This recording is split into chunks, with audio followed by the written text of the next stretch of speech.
guys, first things first, got the parts in here from RockAuto, and I've verified that I got the correct parts.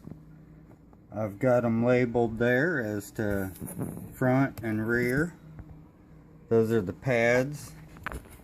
And then I got the rotors here, also have them labeled front and rear. Guys, it's very important that you verify that the parts you've gotten are correct. I'm going to end up sounding like a RockAuto commercial here before it's all said and done, probably. But I'm a huge fan of RockAuto. Ordered, gosh, probably $5,000–$6,000 worth of parts from them over the years. And I've never ever had an issue with them. I've never been sent the wrong part. The only time I did get a wrong part was when I ordered it myself wrong. And yeah, that would probably be my only gripe with RockAuto, is that they didn't catch my mistake. What I did is I ordered rear emergency brake cables for my '83 Ranger, and they came in. I ordered 2 rights or 2 lefts, I don't remember. But yeah, my gripe was that their website or their computer didn't catch that I had ordered 2 and really only needed 1.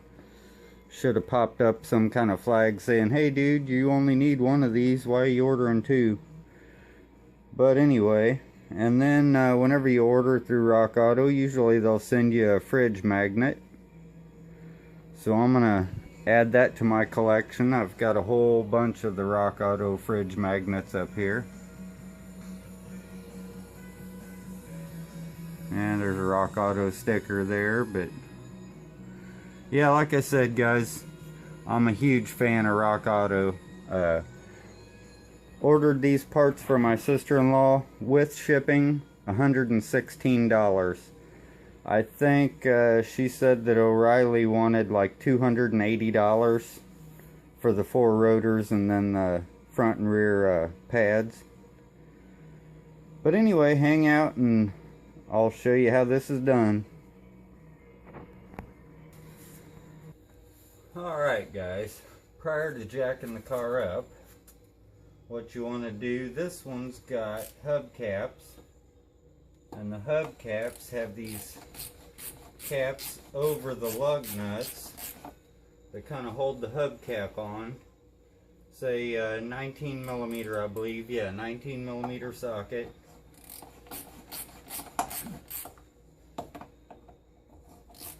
So it looks like those are basically captive to the hubcap.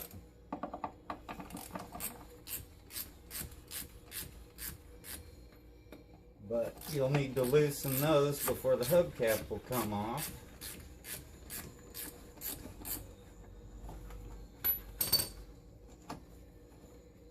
But yeah, you want to do all of this prior to jacking the car up.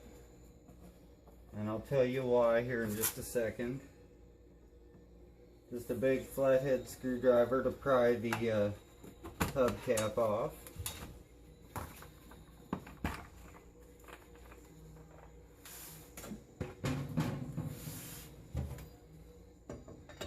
And then a 4-way lug wrench. Of course, find which one fits your lug nuts the best and doesn't fit on there sloppy, because you don't want to round them off if it fits on there too sloppy. See, that one's too small. That one there's a little sloppy, but I think that's the right one. Way less sloppy than that one.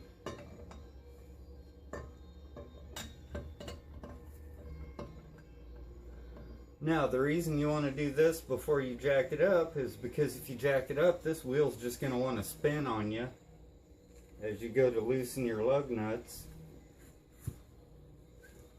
So all you want to do at this point is just break them loose.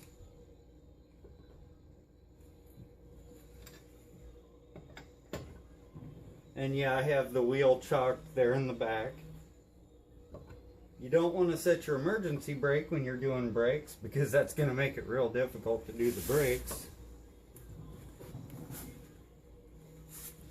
But like I said, at this point you just want to break them loose. And I'm using a 4-way here. I do have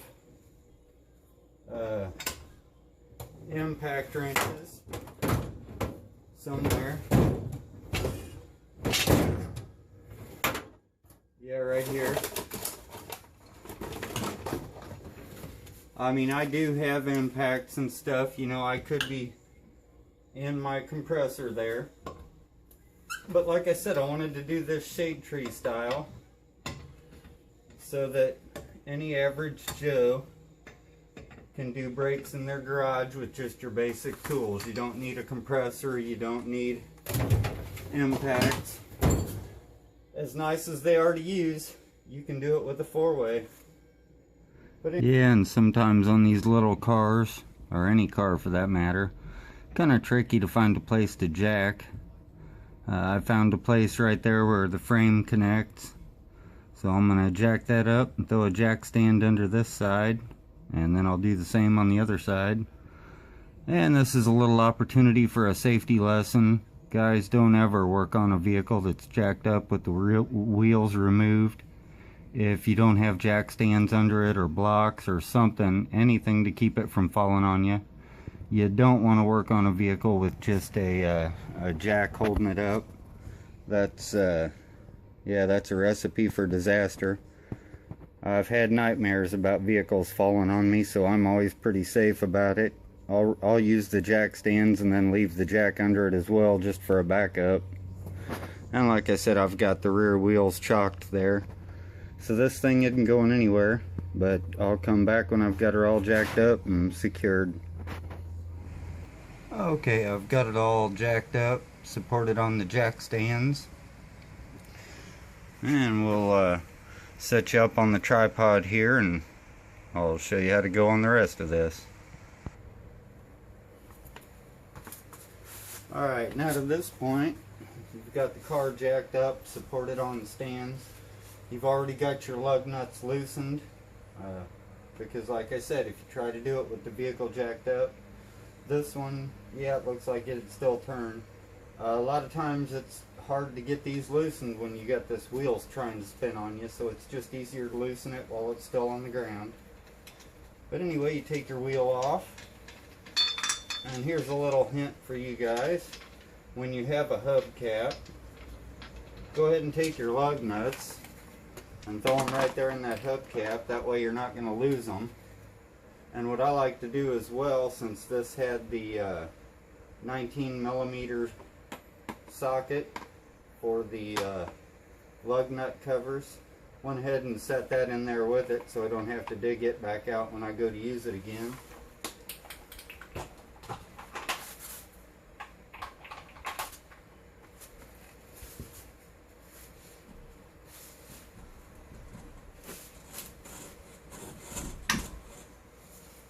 And this wheel's going to be a booger to get off. There we go.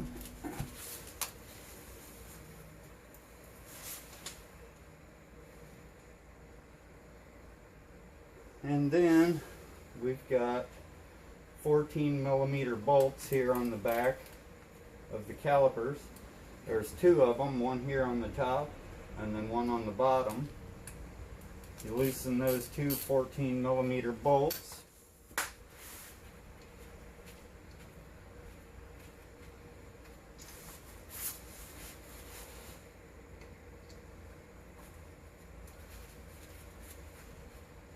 And then your caliper should come right out.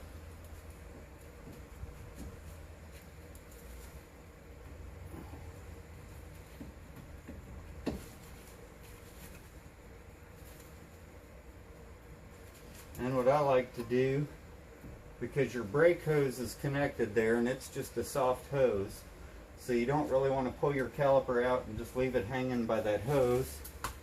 So I'll get a 5-gallon bucket.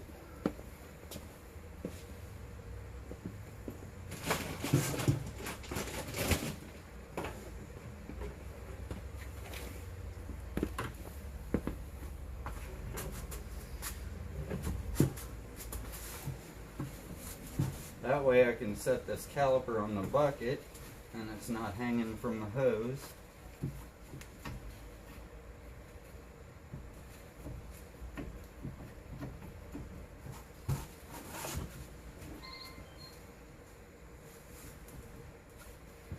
And sometimes these calipers are a pain to get off. Like this one looks like it's going to be.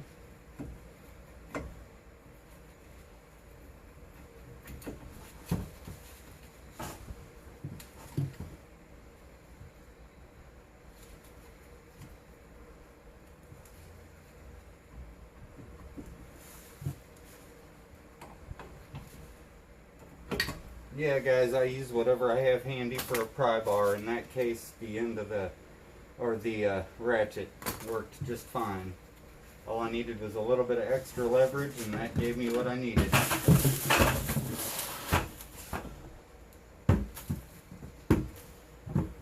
And that's not going to work because that'll be right in my way. Alright, how about we set it over here? There we go, that'll work just fine. Yeah, you just don't want to hang it from the hose there. I mean, not that it's really going to hurt anything. That hose is probably way strong enough, but I don't want to damage anything. And it looks like there's another bracket here. See what size that is.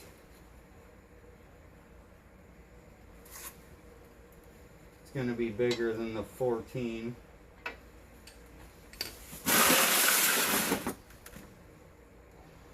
Let's try the 18 millimeter. Nope. Is it the 19 that I had over here?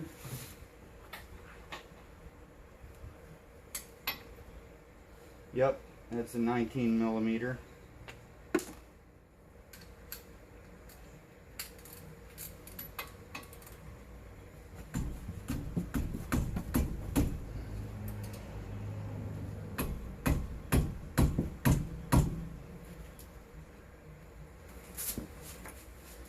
Alright, so I've got the caliper off. Got some PB blaster here. And I've got some 19 millimeter bolts on the back side here holding this caliper bracket on. And that's what holds the pads in place. So these things are pretty rusted on. So I'm going to hit them there with some PB blaster.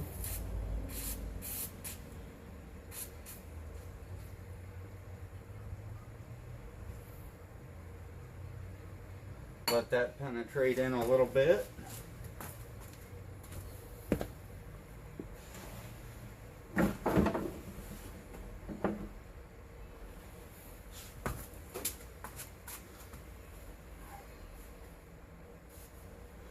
Yeah guys, I try to avoid using WD-40 around brake parts. Just because. I mean, WD-40, it's got its uses. But like I said, I just don't like to use it around brake parts or anything that's got its own lubricant in it or on it already. PB Blaster seems to do real well.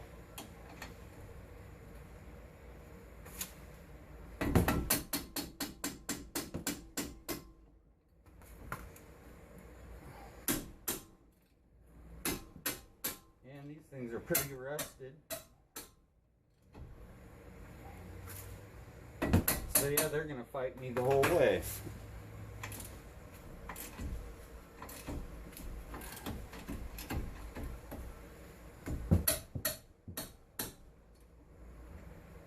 Alright, I'm gonna hit these with some more PB Blaster. I'm gonna do the same thing to the other side.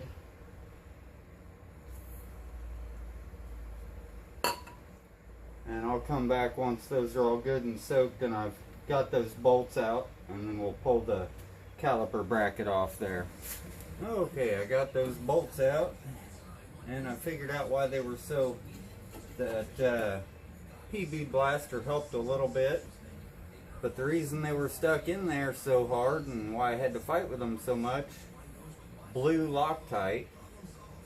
So yeah, I'll have to be sure and put Loctite back on there when I put these in for sure. But anyway, yeah, I got that loosened up, and then this just basically falls right off almost. There's your old pads. Pull those out so that we can verify that the new ones are the same.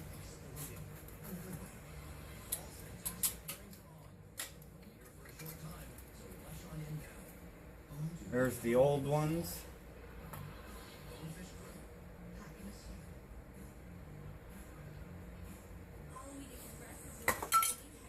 And there's the new ones. And yep, they're exactly the same. So you just pop those back in the bracket. I always go ahead and do it right now, so that I make sure and get them back in the exact way the old ones came out.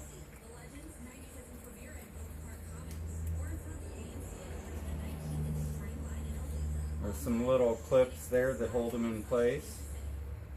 Kind of push those clips in.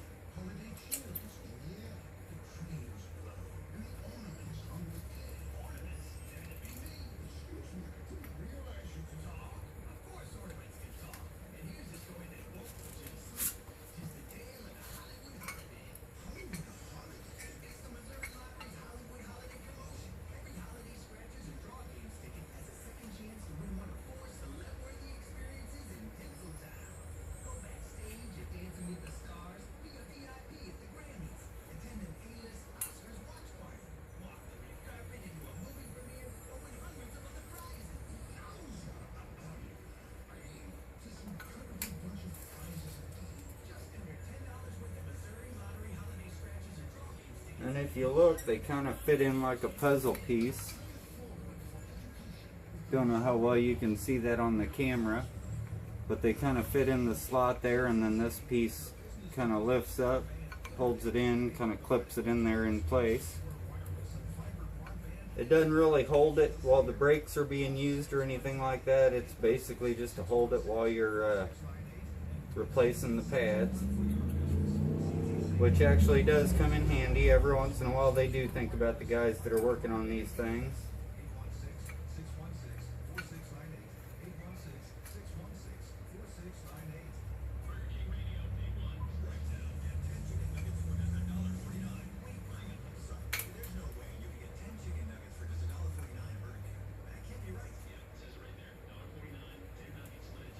And there's what it looks like with the new pads in it.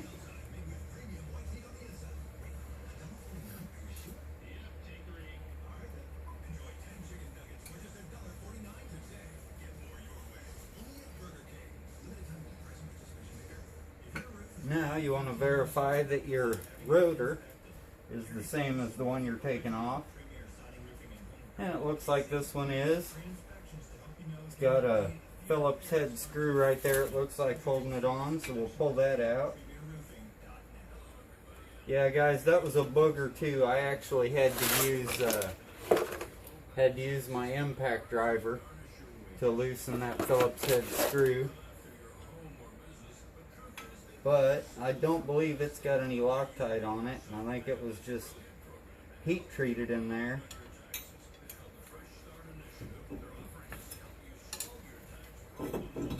And then that rotor just pulls right off. Of course, save that screw because the new one didn't come with it. Make sure you put the new rotor on to where that screw hole is going to line up there. Looks like it does just perfectly.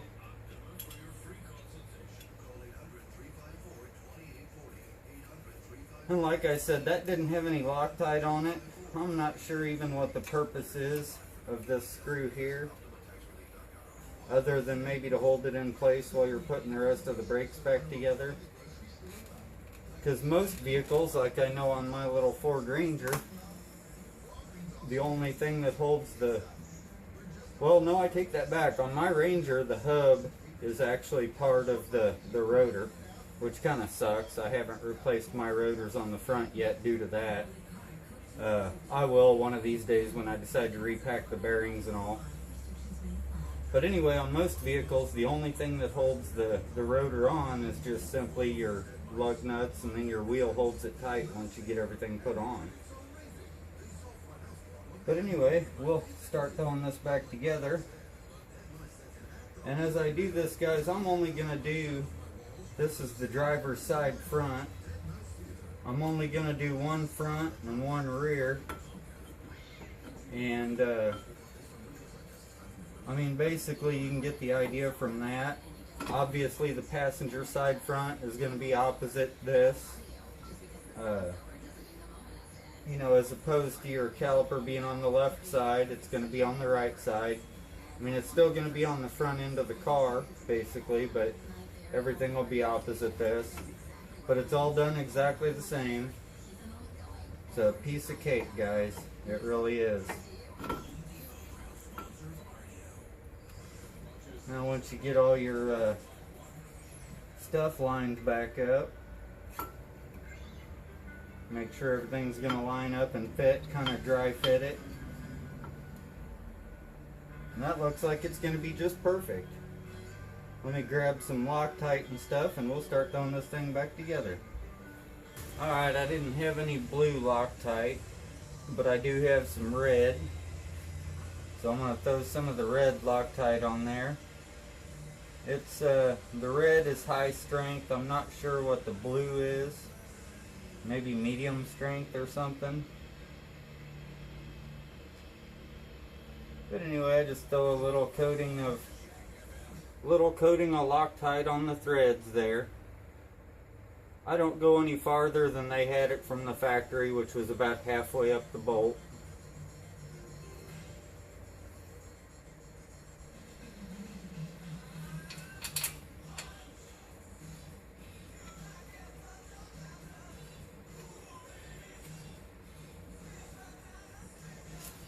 I think I left my ratchet over here on the other side.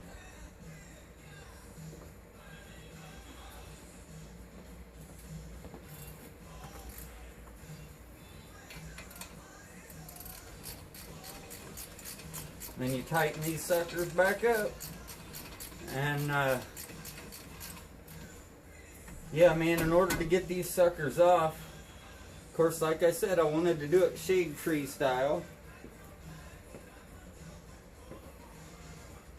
So I didn't want to use my impacts or anything. So what I did is I ended up using the redneck impact. And I'll go ahead and do the same thing to get them tight there. I mean, I'm sure there's a factory torque spec on these. But again, not everybody has a torque wrench in their garage. I do. I'm not going to use it. I'm just going to tighten these suckers old school. I mean, I'm sure they're grade 8 bolts. They're for a brake system. So I'm sure they are either grade 8 or right below the grade 8. But either way, you're not going to break them. See, I go ahead and tap on it there with your rubber mallet. I use the rubber mallet simply because I don't like beating the crap out of my ratchet. And if you use a metal hammer, you're going to ding up your ratchet, maybe leave rough spots on it that'll cut your hands up later. So yeah, I always just use my hard rubber mallet. Anyway, I'm going to come in closer on this caliper and I'll inspect it here, clean it up a little bit with some brake cleaner, and then I'll come in close and show you how to use the caliper. I call it a caliper compressor. I believe Lyle makes this, but what I do is I take one of the old pads and stick it in there, give me something to push on so that you can compress this. You're going to want to compress that caliper because, number one, your new rotor is going to be thicker than the old one. The old one's got some wear on it, so it's worn thinner. Plus your pads have some wear on them, they're worn thinner. So your caliper is going to be more closed than you need it in order to slide it back over the new pads and the new rotor there. So you're going to have to compress it somehow. A lot of guys will just open up the bleeder valve here, and then that way you can push it by hand. It'll push the fluid out, but then you've got to bleed the brakes. Well, I do things the lazy man's way. I don't want to have to bleed the brakes. Her brake system is fine right now. We're just replacing the worn parts on it. So yeah, I'm just going to compress it and then I won't have to bleed the brakes. But anyway, let me move you a little bit closer and I'll show you how to use this compressor tool. Yeah, like I said, I took one of the old pads, just set it right in there, stick your tool in there, and then just start cranking on it, and it should push that piston right back in there, just like it's doing perfectly. And I don't feel it sticking or anything, so I believe these calipers are good. I don't see any leaks, I don't see any cracks in the rubber, anything like that. See that? I got it compressed all the way back in there. And then, if all went well, this should fit right over this like a glove.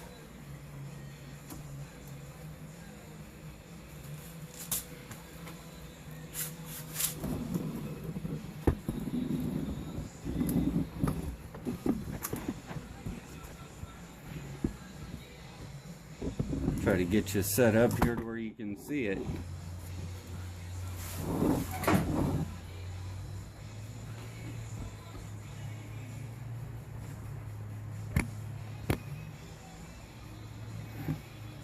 But see that fits right over the pads there. And then it's just a matter of putting these bolts back in. And these did not have any Loctite or anything on them. So we're just going to put those in and get them all good and tight, good and snug. Again, I'm sure there's a factory spec on this, on as far as the torque. But I just have I've done brake jobs all my life. I've never had one come apart, and I always just put them on and get them as tight as I can. As a general rule, brake parts are going to be some of the hardest parts on a vehicle, so you can crank them pretty tight without worrying about, you know, breaking anything or anything like that. But anyway, guys, that's a done deal. This side is done. Alright guys, I got the brakes or the pads and rotors changed on both sides. Now, put your wheel back on. This is probably one of the most important parts. Once you get your wheel back on and your lug nuts on hand tight, you want to snug them up using your 4-way, but you want to go in a cross pattern. So you want to do your 12 o'clock first, then move to your 6 o'clock, get it snugged, because what that's going to do is that's going to center all your lug nuts. If you notice, the lug nuts kind of have a taper to them, so if you tighten them in a cross pattern, that's going to straighten everything up. It's going to get your wheel on straight, and that way everything's going to be all good and centered and like it's supposed to be. So you get those snugged up. So you notice how that wheel's turning on me. So I can't quite get them as tight as I want to until I drop the car. So what I'm going to do now is pull the car off of the jack stands, pull the jack out from under it, let it sit on the ground. I'll go ahead and give these one more tighten. And again, that's probably something that there's factory specs on the torque, but I'm just using my 4-way, and I'm going to put them on tight. Now, I'm not going to put them on as tight as I can get them, and I'll tell you why. My sister-in-law is probably not going to have the leverage that I've got when it comes to using a tool, and if she's got a flat out on the highway, I want her to be able to get this thing off and change the tire herself. If I crank this on as tight as I can get it, chances are she won't be able to get it off if she's out on the highway. So keep that in mind. If you're a boyfriend, a husband, a father, if you've done your job as a boyfriend, a husband, and a father, you've taught your girlfriend or your daughter or your wife how to change a tire, because in my opinion that's something that's very important for every driver to know how to do. So like I said, if you've done your job as a boyfriend, a husband, and a father, the person that's driving this vehicle is going to know how to change a tire, so you want them to be able to get those lug nuts loose if they have to. But anyway, I'm going to drop this down. I'm going to go ahead and I'm going to tighten these lug nuts, put the hubcaps back on, and then I'm going to turn this thing around and back it in, and we'll do the back brakes. And here we are at the back of the car. I went ahead and disassembled everything because it was basically almost exactly like the front, and there's no sense in showing you over again how to do the same thing. The only difference is on the back, your brakes aren't quite as heavy duty on the back because your front brakes do about 80% of your braking. Your back only does about 20%. The main difference on the back, besides of course smaller calipers, and the pads on the back are a little bit smaller as well. Quite a bit smaller actually than the front pads. But anyway, the main difference on the back, at least on this vehicle and most vehicles, your emergency brake goes to the back, which is why earlier I said not to set your emergency brake while you're doing brake work.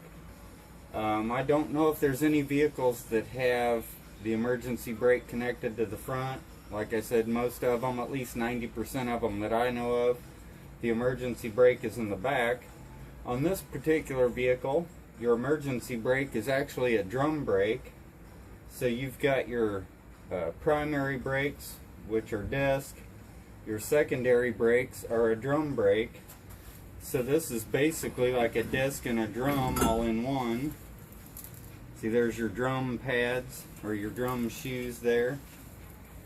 There's the drum kind of inside the disc there, or the rotor. But anyway, yeah, I just wanted to show you that. If you had set your brake, that would have been almost impossible to get off, because with that brake set, these shoes push out and they would basically be holding on to that rotor, and there's no way you'd be able to get it off. You'd pry on it, you'd end up probably tearing up your brake shoes and everything else trying to get that off. So yeah, you definitely don't want the brake set while you're doing brake work. But anyway, I just wanted to point that out. The rest of this job is going to go exactly like on the front. And there we go, guys. Job is all done. There's the new rotor. This is the rear. And of course, like I said, the rotors on the rear are just a hair bigger, because this right here is actually a drum, where the drum brakes, which is the parking brake, is inside there. So yeah, this is kind of a drum and a rotor all in one piece. But anyway, there you have it, all done. The only thing different on the back than the front was, like I said, the rotor's a little different because you got your parking brake inside there. But then we also had these rubber plugs that just popped out, and the new ones didn't come with the rubber plugs, so I just popped that rubber plug out of the old one and put in the new one. This is so they can go through, or anybody can go through and adjust the parking brake. But it didn't need to be adjusted, so I left it alone. But anyway, there you go. There you have it. Complete brake job. I'm going to throw the wheels back on here, take her for a test drive, and hopefully it's all good.